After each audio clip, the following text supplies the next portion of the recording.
Saudara, Iran terus melancarkan serangan drone dan rudal yang menargetkan pangkalan militer Amerika Serikat di Timur Tengah. Salah satu serangan ke Jordania menyebabkan tentara AS tewas.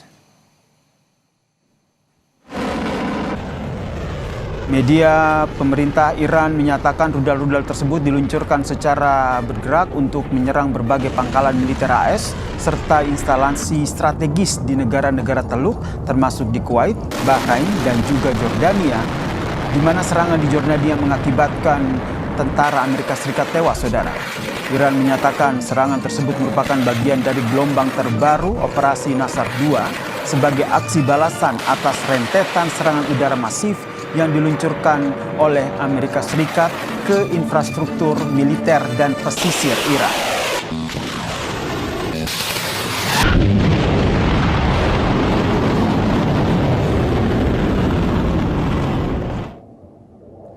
Militer Yordania secara aktif menembak jatuh gelombang rudal dan juga drone yang ditembakkan dari Iran karena melanggar kedaulatan wilayah udara mereka. Serangan drone dan juga rudal Iran di kamp militer Amerika Serikat di Jordania mengakibatkan 3 tentara AS tewas.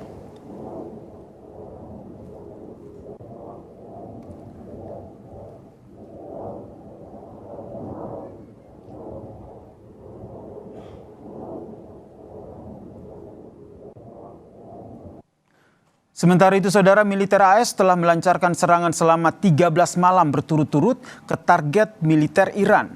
Komando Pusat AS merilis rekaman yang menunjukkan serangan ke pusat komando, fasilitas drone, dan juga jaringan komunikasi di Iran. Menurut Centcom, serangan ini bertujuan untuk meminta pertanggungjawaban Iran dan mengurangi ancaman terhadap pelayaran komersial di wilayah tersebut. Pertempuran baru ini dimulai setelah kesepakatan gencatan senjata yang dimediasi Pakistan gagal pada Juni lalu.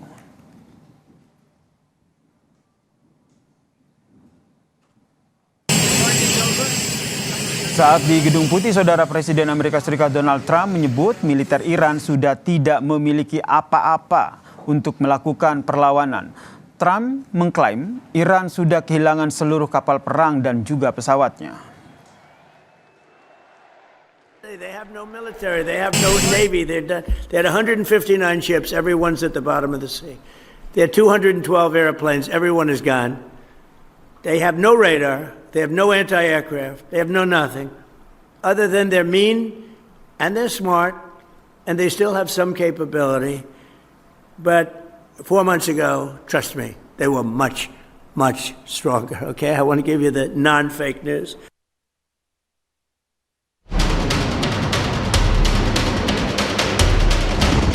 Ledakan ini terjadi di pangkalan udara Muwafaq Salti, Jordania, saat serangan rudal dan drone yang diluncurkan Iran menghantam wilayah ini. Pentagon pun mengonfirmasi 3 tentara Amerika Serikat tewas dan puluhan lainnya luka akibat serangan ini. Geram, Presiden Amerika Donald Trump pun langsung mengultimatum Iran akan membayar harga yang mahal atas serangan ke pangkalan militer AS. Omongan Trump langsung dibuktikan dengan gelombang baru serangan udara terhadap target militer Iran, menandai malam ke-13 berturut-turut operasi pengeboman yang dilakukan militer AS. Some of you are going with us to honor our heroes, and they are indeed great heroes, actually. They said, and all of them said very strongly, we cannot let Iran have a nuclear weapon. They won't have a nuclear weapon. They're going to pay a big price. They're being decimated. Iran memang terus melancarkan serangan dengan menyasar pangkalan militer AS di negara sekutunya di Timur Tengah. Bahkan pemimpin tertinggi Iran, Mojtaba Khamenei, sempat melontarkan ancaman akan beri pelajaran tak terlupakan pada Amerika Serikat. Jika Washington terus meningkatkan konflik, maka Amerika Serikat akan dapat pelajaran yang tak terlupakan dari Iran. Iran menuding AS berulang kali melanggar nota kesepahaman damai. همزمان با این حماسه نقض عهدهای مکرر شیطان بزرگ نسبت به تفاهم نامه امضا شده بین رئیس جمهوران ایران و آمریکا بار دیگر این حقیقت را به همگان ثابت کرد که امضای رئیس جمهور آمریکا چقدر بی‌ارزش و نامعتبر است و زورگویی، تمامیت خواهی و وحشیگری اجزاء لاینفک مرام و مسلک آمریکایی می باشد. Perang Iran dan AS kembali memanas karena tidak tercapai kesepakatan, sehingga Teheran kembali memberlakukan blokade di Selat Hormuz dan menembak kapal yang melanggar. Yang kemudian memicu saling balas dan menghanguskan semua rencana pembicaraan damai di meja perundingan.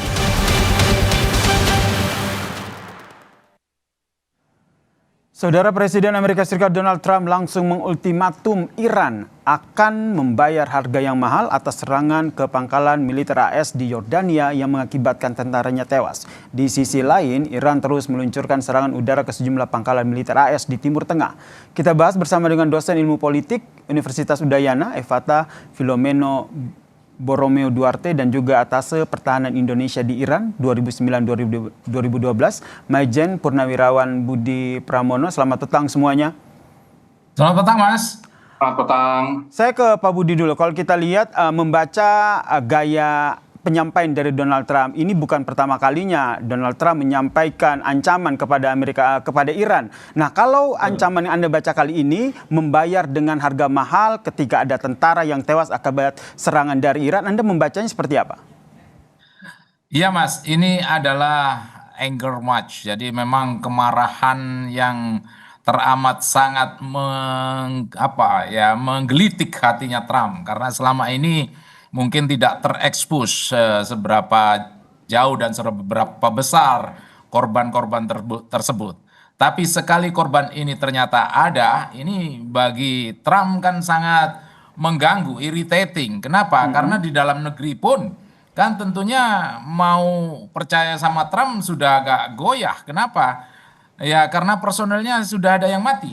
Berikut juga dengan tentara-tentara Amerika yang berperang dalam hal ini. Dia juga semakin mengurangi trustnya dia bahwa keamanannya dia dijamin penuh, ternyata tidak terjamin. Nah, ini kalau menurut saya, Mas, Trump pastinya marah dan dia akan benar-benar memberikan pelajaran. Pelajarannya ya lagi-lagi seperti itulah Trump. Memang kelebihannya dia kan di teknologi.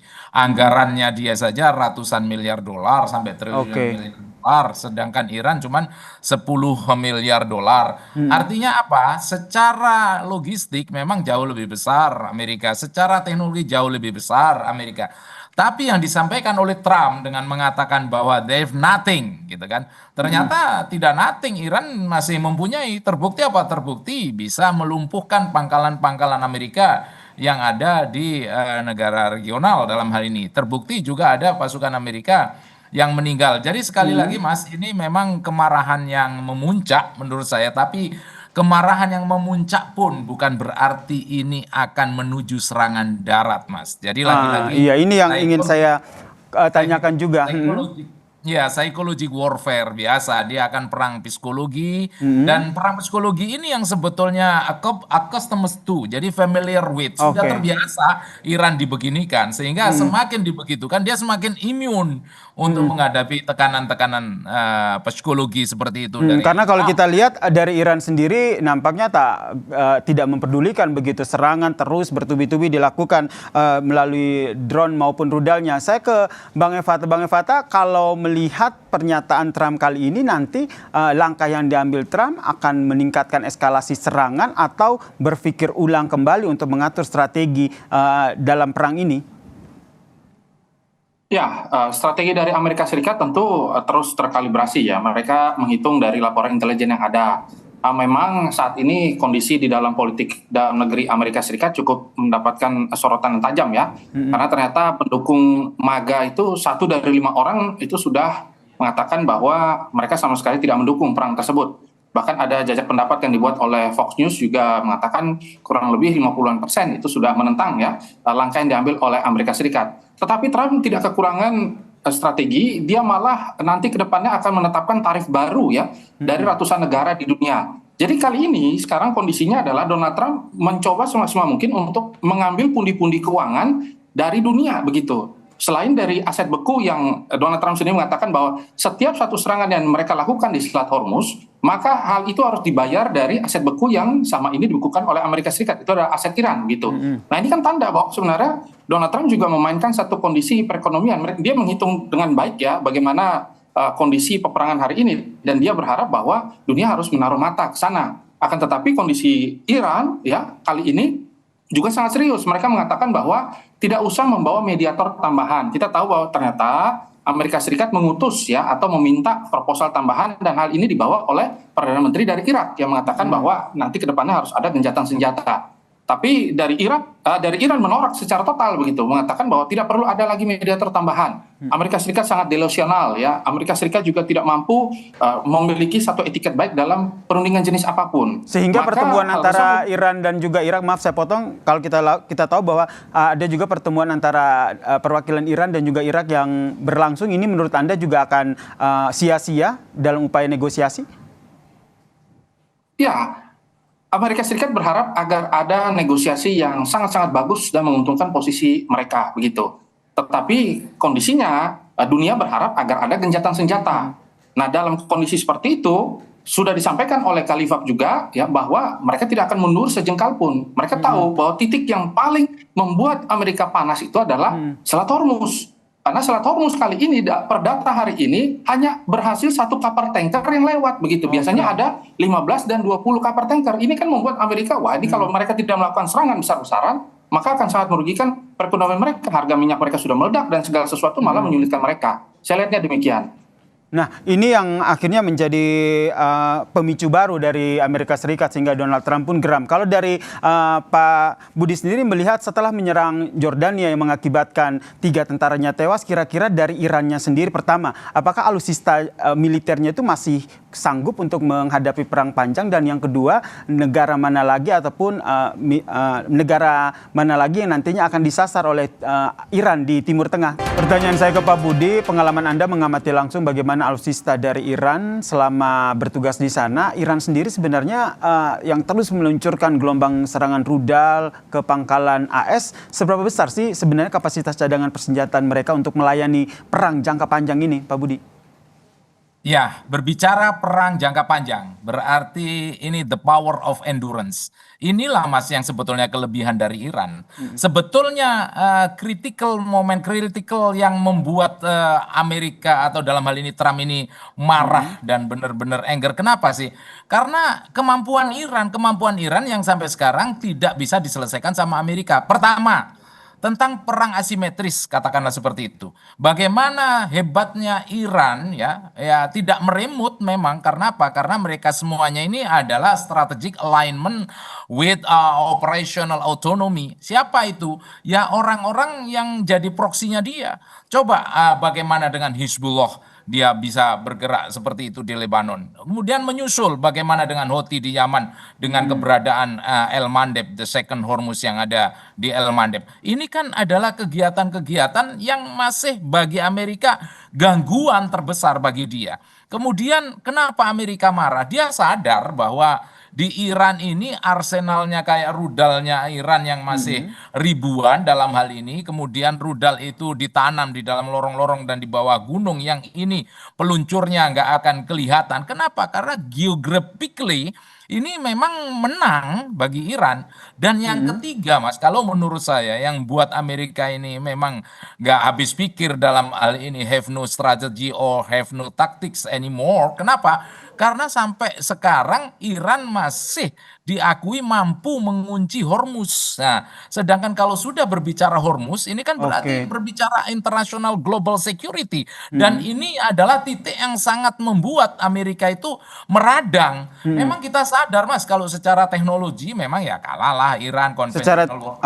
Dan dijadikan salah satu kunciannya adalah Selat Hormuz ini ya, menjadi salah satu bisa dikatakan kartu asnya lah, kartu asnya Iran dalam meladeni perang dengan Amerika Serikat. Kalau dari Bang Evata sendiri melihatnya serangan ke pangkalan AS di Jordania mengakibatkan 3 tentara AS ini tewas. Nah, menurut Anda strategi dari Iran akan terus melakukan serangan ke pangkalan militer AS di negara-negara sekutunya? Ya, Iran tidak akan melakukan serangan langsung ya kepada Amerika secara total ya, mereka juga akan mencoba semaksimal mungkin untuk mengeskalasikan sesuatu yang masih terkondisikan dengan baik. Kita juga melihat bahwa serangan dari Iran juga tidak menyasar langsung Israel, dan sudah ada diplomasi back channel yang bocor bahwa dari kedua negara juga berharap nanti ke depannya ada satu langkah yang baru ya terkait dengan konsolidasi ke depan. Dan Amerika Serikat mengatakan bahwa mereka harus memegang kendali juga terhadap Hormuz. Nah, maka dari itu kita bisa melihat bahwa sebenarnya serangan dari Iran ini adalah serangan yang mencoba semaksimal mungkin untuk menampar Amerika Serikat tanpa membuat Amerika Serikat merasa geram. Karena Amerika Serikat dalam beberapa langkah mereka terlihat selalu mencari cara, mencari alasan untuk memperbolehkan melakukan pengeboman strategis ya, yang jauh lebih parah daripada yang sebelumnya. Kita juga mendapatkan data bahwa ke depan nanti Amerika akan menggunakan B-1 Lancer ya, yang sudah dipersiapkan dari Inggris yang nanti akan meluncur ke wilayah Teheran sana gitu. Ini tanda bahwa sebenarnya Amerika sengaja mengeskalasi perang karena kita tahu bahwa saat ini Amerika juga meminta dana kepada parlemen kurang lebih nanti ke depannya sekitar 1.500-an triliun ya. Dana ini membuktikan bahwa Amerika memang harus melakukan eskalasi apapun yang terjadi begitu. Sekarang mereka sudah habis 674 triliun begitu, dan mereka baru meminta yang baru lagi, dan kita bisa melihat bahwa eskalasi yang dilakukan oleh kedua negara ini memang masih dalam kondisi yang cukup strategis. Dan ternyata dalam fakta juga tidak seluruh kematian tentara Amerika itu karena kesalahan dari Iran. Memang ada fase-fase tertentu di mana mereka sedang berupaya untuk melakukan pembersihan, tetapi mereka meledak sendiri di sana. Nah, ini yang masih sulit sekali dikonfirmasi, tetapi Iran mengatakan bahwa ini ada serangan dari mereka, dan Amerika Serikat mengatakan bahwa ini ada serangan dari mereka. Padahal itu adalah human error juga, maka Amerika Serikat tampaknya terus mencari cara gitu untuk melemahkan, untuk terus melakukan eskalasi. Ya, dan nampaknya kalau kita lihat kedua belah pihak ini sama-sama menolak untuk menurunkan ego militer mereka nih. Kalau seandainya hal itu yang terjadi, menurut Pak Budi sendiri, skenario terburuk apa yang akan terjadi di Timur Tengah dalam beberapa minggu ke depan?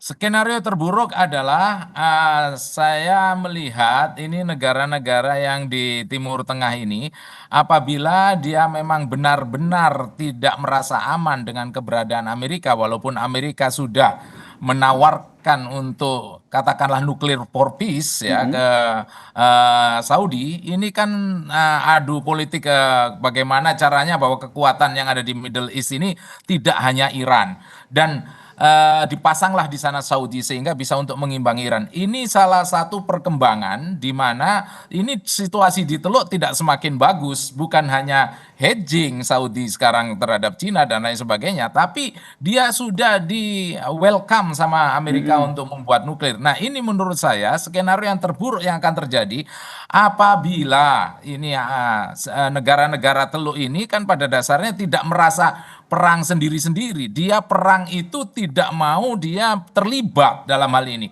Kalau toh memang Amerika dan Iran ini terlibat, nah itu perangnya Amerika sama Iran, bukan perang kita. Sehingga tiap-tiap negara di Teluk ini mempunyai national interest sendiri-sendiri. Tapi kalau negara-negara di Teluk ini mempunyai common perception, kemudian apakah dia akan benar-benar menyerang Iran sehingga timbul ini regional warfare, nah regional total warfare, ini yang paling the worst one, skenario yang paling jelek. Dan saya kira ini juga tidak mungkin terjadi. Terbukti apa? Terbukti dari ada beberapa negara Teluk yang dia tidak membalas ke Iran. Kenapa? Karena dia yakin benar apabila dia membalas, negara-negara Teluk ini kan masuk dalam covernya, sejilnya Iran. Sehingga Anda membacanya negara Teluk ini yang merupakan sekutu Amerika Serikat ini memilih untuk tidak langsung membalas ya. Tapi kalau negara sekutu Amerika Serikat yaitu Israel, menurut Anda Mas Efata akan mengambil langkah seperti apa dan momen apa akhirnya dia ikut terlibat lagi dalam perang ini? Ya, tentu di dalam kondisi perpolitikan Israel mereka juga sekarang lagi menyusun strategi ya apabila nanti ke depannya diplomasi terkait dengan nuklir. Kalau Israel ini fokusnya ke nuklir, kalau Amerika ini fokus ke masalah energi ya. Dan kita juga bisa melihat bahwa Selat Bab el Mandeb ini kan mulai ditutup oleh Houthi begitu per hari ini. Gitu. Ini kan akhirnya menyebabkan eskalasi jadi tidak terkendali, dan ditambah ada beberapa kapal ya, kapal tanker dari Arab Saudi yang dipaksa putar balik gitu. Maka ketika dua selat ini ditutup dan mereka tahu bahwa Houthi adalah proksi dari Iran, kemungkinan besar ya, maka Israel bisa saja ikut serta gitu. Akan tetapi yang nanti akan menjadi pemicunya kalau tiba-tiba Iran menyerang Israel. Kalau Iran tidak menyerang Israel sampai saat ini, dalam diplomasi back channel yang bocor tadi, mereka mengatakan bahwa mereka tidak ingin melakukan serangan apapun. Dan mereka tidak ingin terlibat dalam eskalasi konflik yang diciptakan oleh dari Iran dan juga Amerika. Karena ketika dalam diplomasi jenis apapun dan juga negosiasi yang ada, Israel nggak pernah diajak begitu. Jadi saat ini mereka juga memainkan posisi-posisi strategis yang berbeda. Tampaknya kali ini Amerika yang harus melakukan titik tekan yang baru karena mereka juga membutuhkan kas-kas dan pundi-pundi strategi yang baru untuk menyelamatkan perekonomian mereka. Baik, terima kasih Mas Efata, terima kasih Pak Budi atas perspektifnya terkait dengan eskalasi perang yang masih terus terjadi di Timur Tengah. Sehat selalu semuanya.